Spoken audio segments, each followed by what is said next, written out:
Assalamualaikum warahmatullahi wabarakatuh.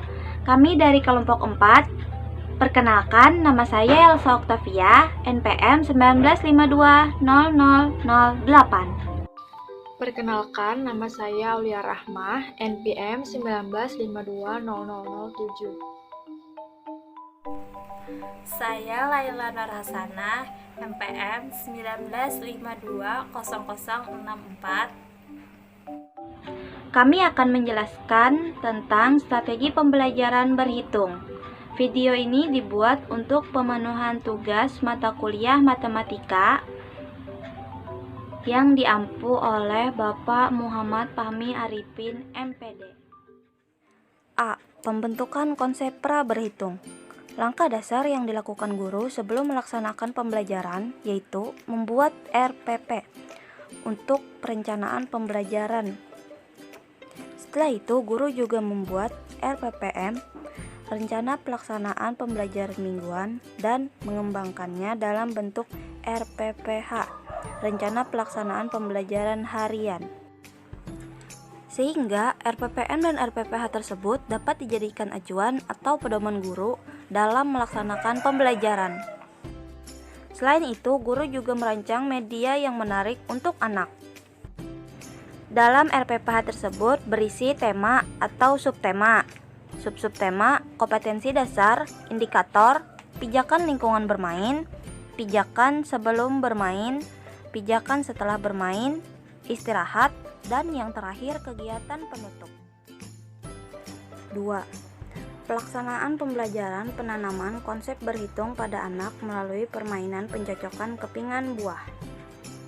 Metode yang digunakan oleh guru sangat bervariasi, yaitu metode bercakap-cakap. Metode bercakap-cakap ini digunakan ketika guru menjelaskan mengenai bentuk tanaman, macam-macam buah, dan juga jumlah buah pada gambar tersebut. Metode tanya-jawab. Guru menggambar 2 buah apel ditambah 7 buah jeruk. Kemudian, guru menanyakan kepada siswa. Bagi siswa yang dapat menjawab, akan diberi apresiasi oleh guru. Metode pemberian tugas.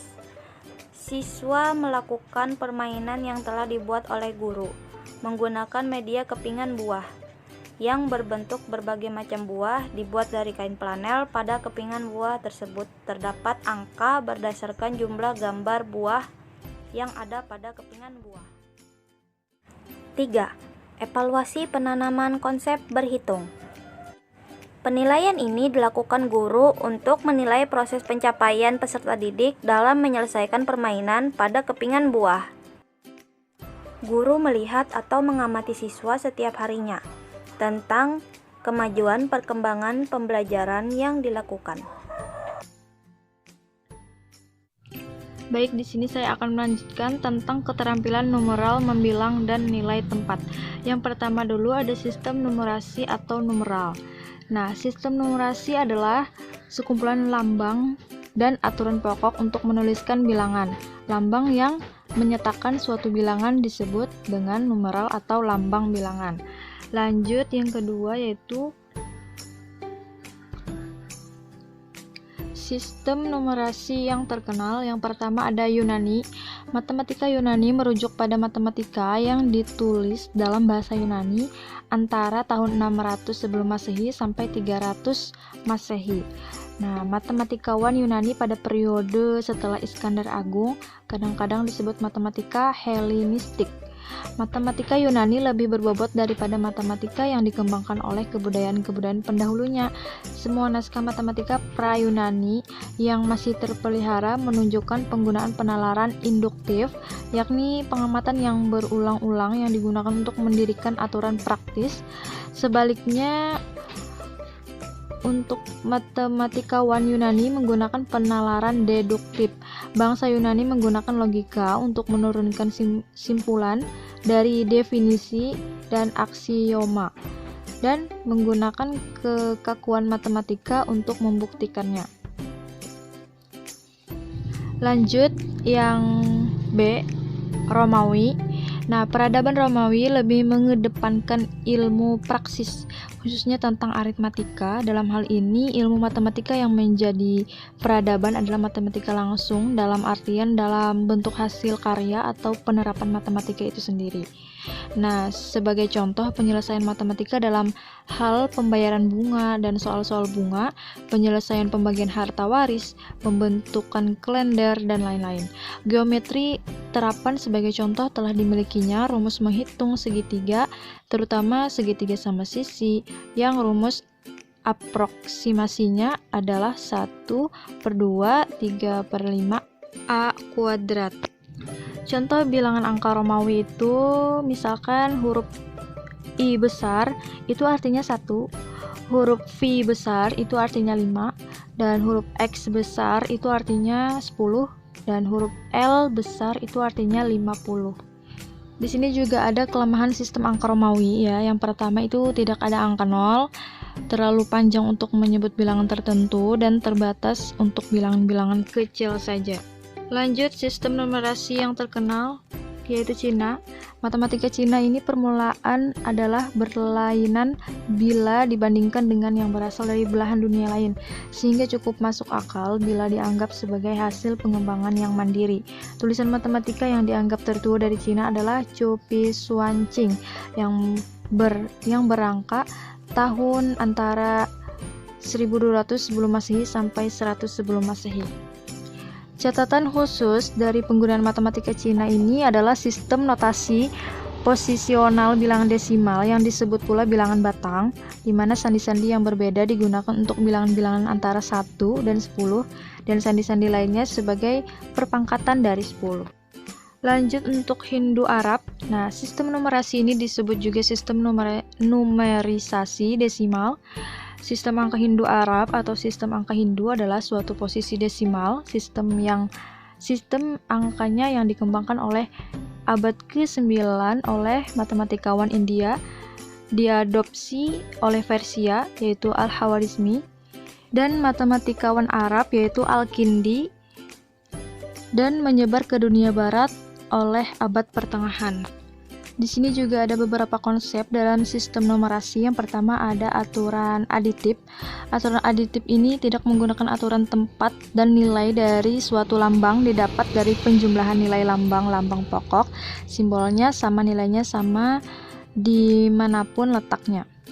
Yang kedua yaitu aturan pengelompokan sederhana. Nah, jika lambang yang digunakan mempunyai nilai-nilai n⁻0, n⁻1, n⁻2, dan seterusnya, dan mempunyai aturan aditif. Yang ketiga yaitu aturan tempat. Jika lambang-lambang yang sama tetapi tempatnya beda mempunyai nilai yang berbeda juga. Yang terakhir yaitu aturan multiplikatif. Jika mempunyai suatu basis misal B, maka mempunyai lambang-lambang bilangan 0, 1, 2, 3.